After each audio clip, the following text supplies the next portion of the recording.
अवघ्या 5 वर्षांनी पुन्हा एकदा कुंभमेळा सुरू होत आहे. तर कुंभमेळा का साजरा करतात याच्यावर आधारित एक आपण छोटीशी पौराणिक कथा किंवा थोडक्यात कुंभमेळ्याची माहिती जाणून घेणार आहोत. अगस्त्य ऋषींनी दिलेल्या शापामुळे देवलोक शक्तिहीन झाले व मग पुढे अमृत प्राप्त करण्याच्या उद्देशाने समुद्रमंथन ही संकल्पना पुढे आली.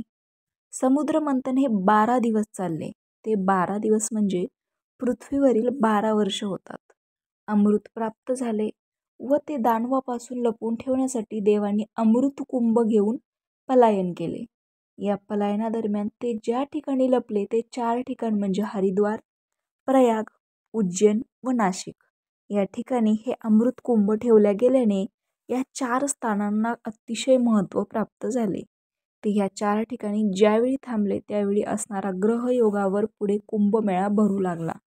रवी, चंद्र व गुरु हे गोचर मध्ये विशिष्ट पद्धतीने योग जुळून येतो. त्या योगावर त्या ठिकाणी कुंभमेळा कधी 6 वर्ष तर कधी 12 वर्ष तर कधी 144 वर्षांनी हे योग येत असतात. आता जर असा योग 6 वर्षांनी आला तर त्यास अर्ध कुंभमेळा असं, जर असा योग 12 वर्षांनी आला तर तो पूर्ण कुंभयोग आणि असा योग जर 144 वर्षांनी आला तर तो महाकुंभमेळा भरतो. आता येणाऱ्या वर्षातील प्रयाग येथील जो कुंभमेळा भरत आहे तो महाकुंभमेळा आहे आणि 144 वर्षांनी तो आलेला आहे.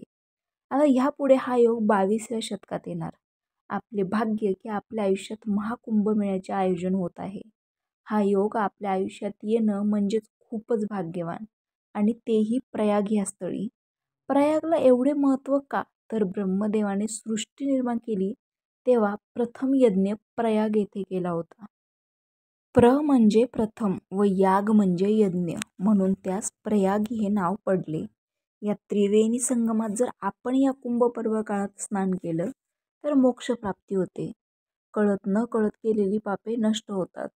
मोठमोठ्या तपस्वी साधू संत यांनी स्नान करून पवित्र झालेल्या जलात आपण स्नान केल्यास तेच सिद्धी व साधनेचे फळ मिळते.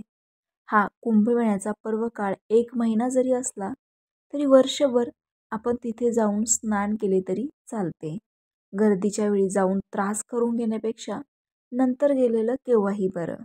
खरं तर त्या पर्व काळात तपस्वी साधू संत यांचाच खरा मान व अधिकार असतो. आपण गर्दी करून त्यांच्या कार्यात अडथळा निर्माण करू नये. दुरून त्यांचं दर्शन घ्यावं. वेळ मिळेल तेव्हा संगमात स्नान संध्या करावी. पर्व काळात पिंडदान श्राद्ध कर्म करण्याने पितरांना देखील मोक्षप्राप्ती होते. तर अशा या सुवर्ण संधी म्हणा किंवा अमृत संधी म्हणा याचा अवश्य लाभ घ्यावा, उपकृत व्हावे. रामकृष्ण हरी.